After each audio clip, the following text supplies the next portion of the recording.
Mr. Speaker, tomorrow, May 8th, marks 80 years since Nazi Germany surrendered to America and its allies.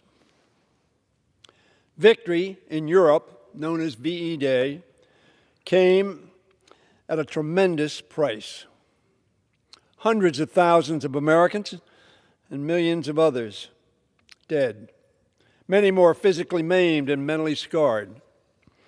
An indeterminate amount of treasure exhausted. A continent reduced to ruin.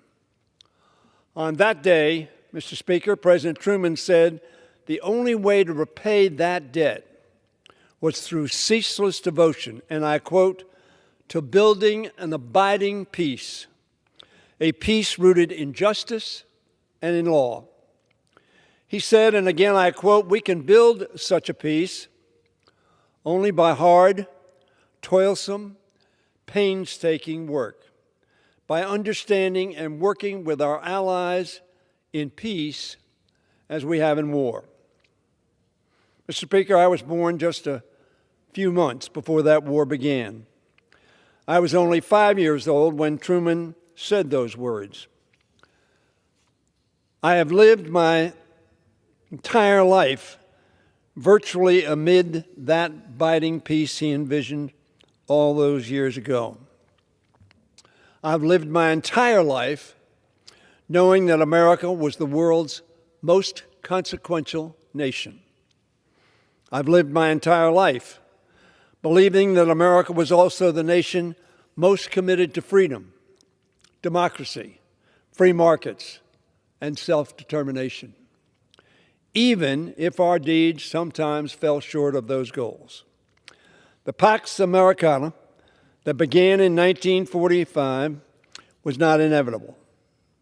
As Truman said, it took hard, toilsome, painstaking work, not only by the greatest generation that saw the horrors of World War II, but also the generations that have followed.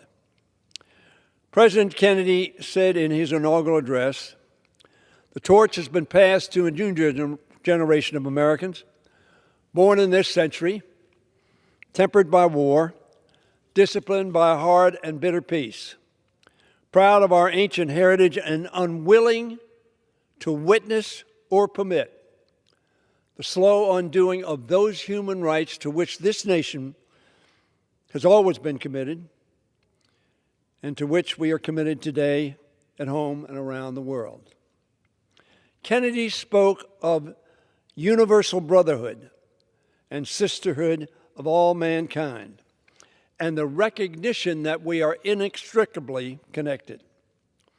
It reflected the pledge we make to our flag, the symbol of our value and our unity, recognizing that under God, we are indivisible. United around that principle, we did not repeat the mistake we made after 1918. We came together. We made an alliance. We did not disarm. We did not turn our backs on our allies and the world. We did not try to appease dictators and authoritarians. We continue to express to the world our willingness to partner with democratic and free nations to defend liberty, as Kennedy said, here and around the world. That is, Mr. Speaker, until 2016.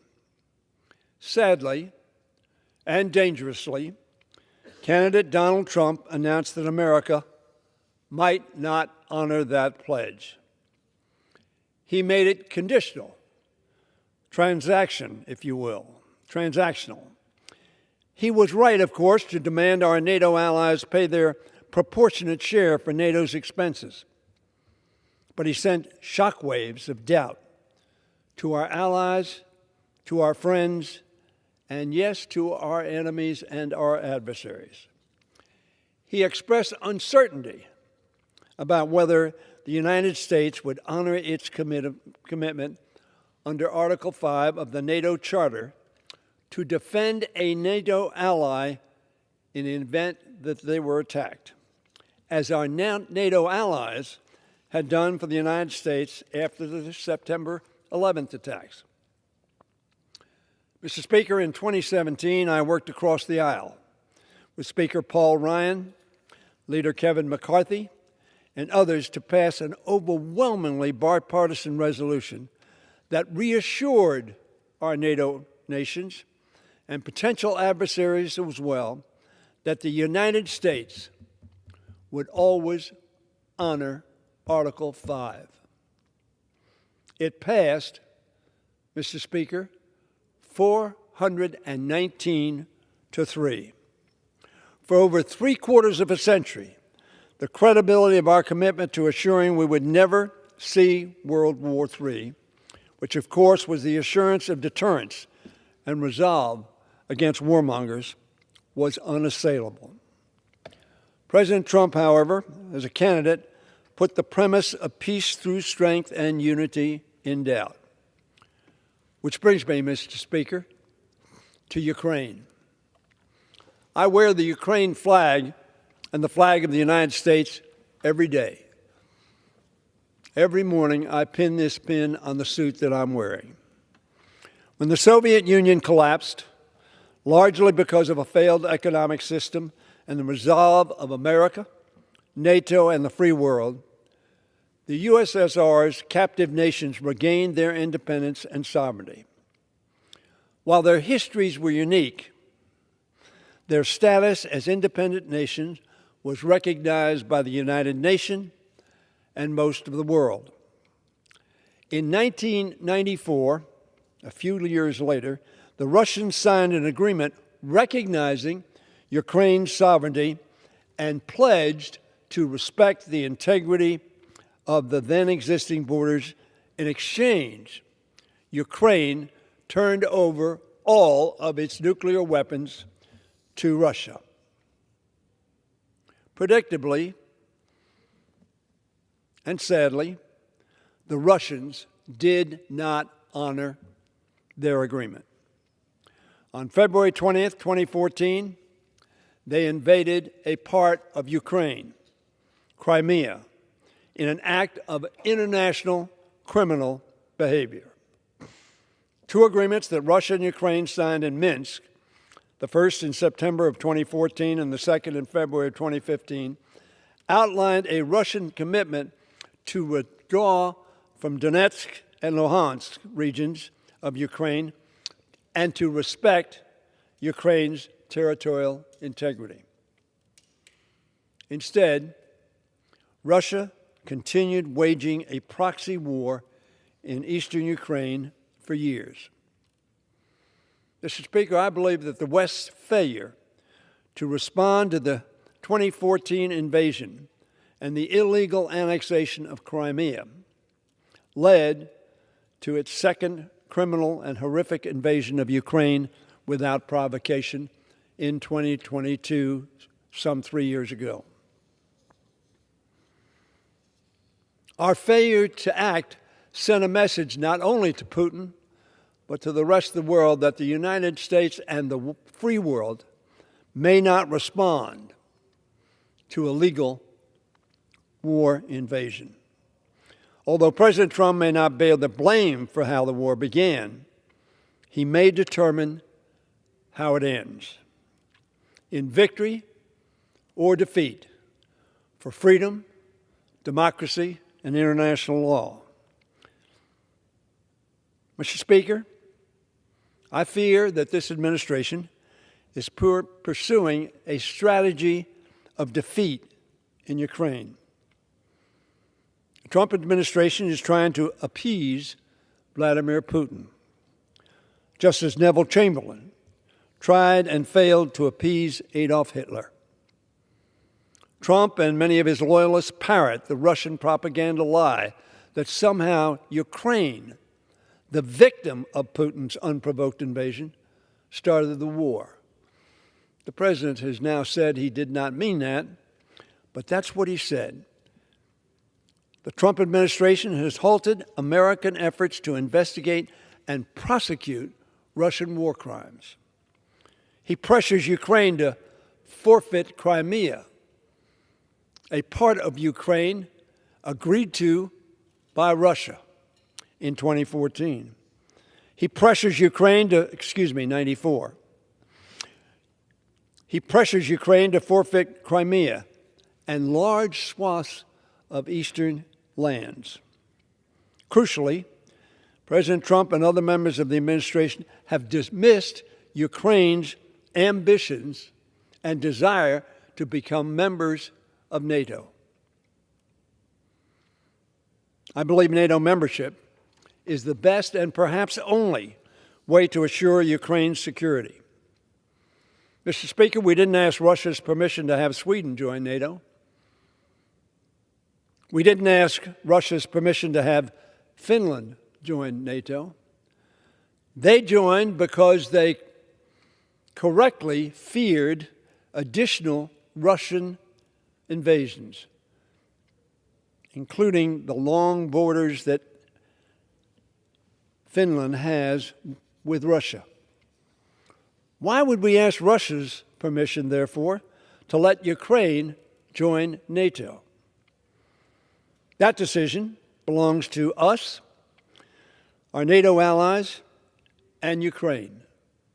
No one else. Not once has NATO threatened to invade Russia. That is not Putin's fear. No, he is afraid that NATO will stand in the way of Russia invading others.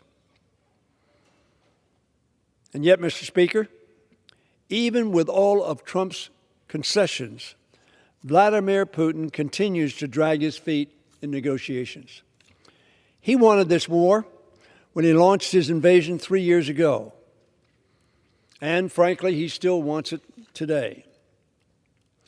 He wants conquest, not simply concessions.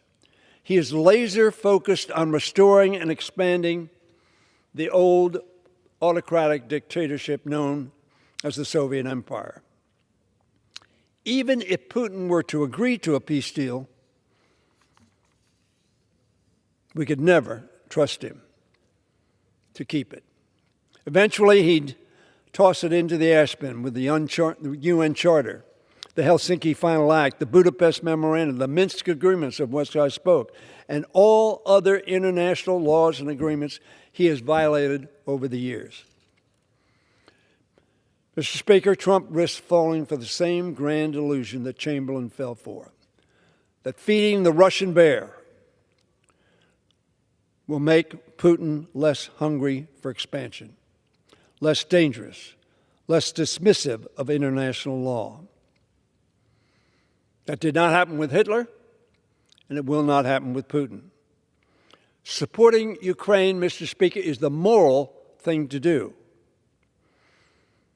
But importantly and centrally, it is also in America's interest and in the interest of the national security and global stability. Vladimir Putin is a part of a new axis of aggression, one made up of Russia, China, Iran, North Korea.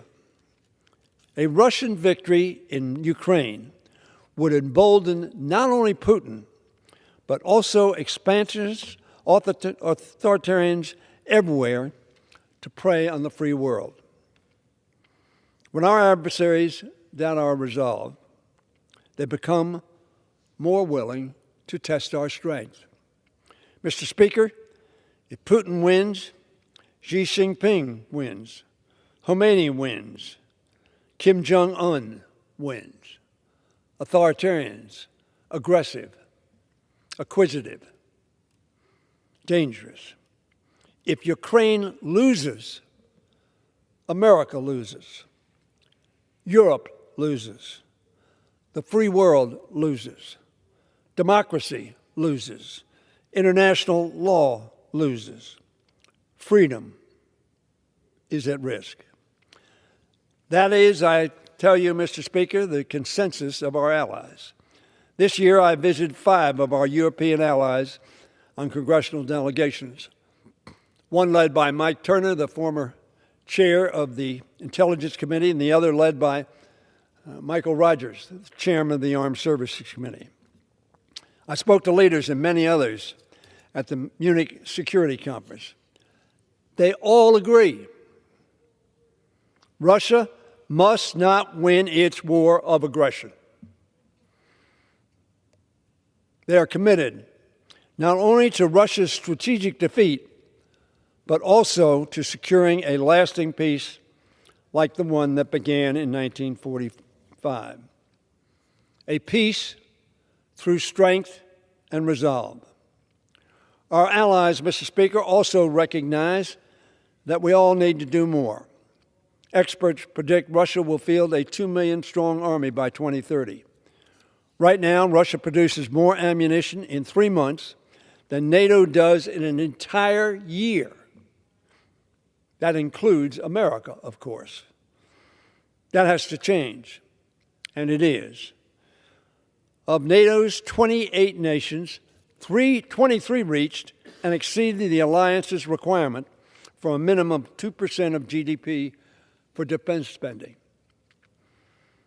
Poland, Estonia, and Latvia are now over 3%.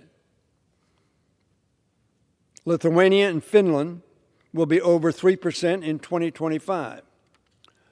For context, the U.S. spent 3.38% of GDP in 2024. Poland and Estonia are already higher. Most of our NATO allies, Mr. Speaker, already have plans to increase spending further in the years ahead. The only action that will deter Putin's expansionist vision and break through his KGB psychology is one strong enough, resolved enough, and credible enough to dispel any doubt that waging war against the West would come at an untenable cost. However, if we shrink from the concept of victory in Ukraine against a despotic, illegal invasion, Russia and other authoritarian regimes may not believe that the West will act. We can only secure peace through strength if we help Ukraine deal Putin a definitive strategic defeat. Mr. Speaker, most members of this Congress agree. The Congress has had at least 12 votes on the issue of supporting Ukraine since Russia's savage invasion on February 24th. Less than 2 weeks later, Republicans and Democrats overwhelmingly voted to support Ukraine's defense. 84% of the members voted yes. 2 months later, there was a second vote. 87% of the members of this body voted yes. Over the next 2 years, there were 10 more votes on support for Ukraine. They received an average of 80% of the votes of the U.S. House of Representatives. We provided Ukraine with the military aid it needed to stay in the fight. And with incredible resolve, extraordinary courage, and a commitment to their freedom and to their land, with our help, with the help of our NATO allies and others free-loving nations around the world, they have hung in there for longer than anybody thought was possible. Now, however, we need to give Ukraine the resources it needs to win the war. This Republican majority will do, I think, what Trump asks. All he has to do, Mr. Speaker, is pick up the phone and tell them to put Ukraine's supplemental on the floor with his support. He has made an economic deal. I don't know fully the details, But that gives us a further stake from an economic standpoint, from a business standpoint, from a transactional standpoint, which, of course, our president focuses on so often.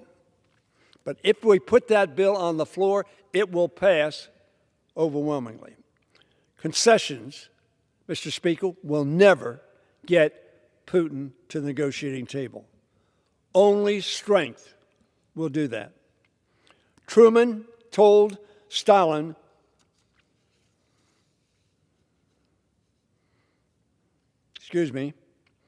Truman told Stalin to lift the blockade of Berlin.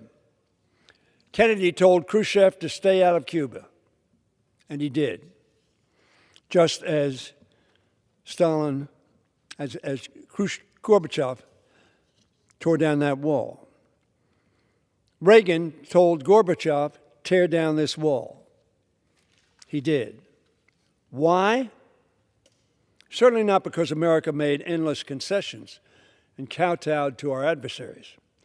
No, those presidents succeeded because America stood strong, stood up for its values, and stood up for its allies for freedom. He clearly cares about his image. And his image, and I refer to he as President Trump, his image that he likes to portray is winning. Mr. President, make history. Make Putin get out of Ukraine. You said this war would never have started if you were president. Now that you are president, make Ukraine whole and make the aggressor leave. Tell him to go home, to stop taking lives and start making the lives of his people better. President Trump must, if we are to maintain the peace secured 80 years ago, if our children are to have a world we want for them, a world of peace and decency and respect for one another, a world where transgressors are held accountable. Mr. Speaker, the world to build a more secure world remains just as hard, just as toilsome, yes, just as painstaking, as it did 8 decades ago, as Truman pointed out. But it remains just as important today as it was then and has been for 80 years. Mr. President, let us stand up for freedom. Let us stand up for law and justice and stand with the courageous Ukrainians who, like us, want to protect their land, protect their families, protect their economic well-being, protect freedom. Mr. President, I think you can do it. Please do. I yield back the balance of my time. Does the gentleman have a motion?